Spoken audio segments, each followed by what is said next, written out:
আসসালামু আলাইকুম বন্ধুরা, কেমন আছেন সবাই? আশা করি খুব ভালো আছেন। আমিও খুব ভালো আছি। আমি তোমাকে বগুড়ার চলে আজকে একটা জিনিস নিয়ে তোমাকে সামনে হাজির হনু। সেটা হলো গরিবের আইপিএস।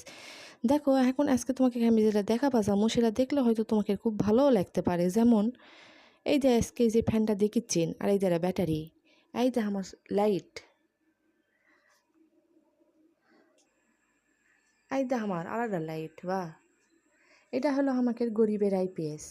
কালকে সারাদিন সারা রাত কারেন্ট ছিল না, আমি কিন্তু সেই শান্তিতে ঘুমাইছি। বা কৃষক ঘুমাইছি জানেন?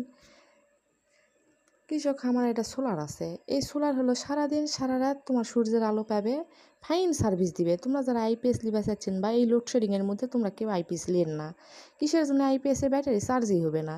তাই তোমাকে একটা ভালো বুদ্ধি আমি দিবা চাচ্ছি, তোমরা যদি কেউ লিবা চান তো তোমরা সোলার লাও। বড় ধরনের একটা সোলার নিলে তোমরা কিন্তু আরামেই গরমের মধ্যে শান্তিতে ঘুম পাড়া পারবেন। বা এত সুন্দর তোমাকে সার্ভিস দিবে, 3-4টা ফ্যান অনায়াসে চলবে। তেলাও বা তোমাকে সাথে সকাল সকাল আজকে এটাই শেয়ার করলো। ভালো থাকেন তোমরা, আমার পাশে থাকেন। আসসালামু আলাইকুম।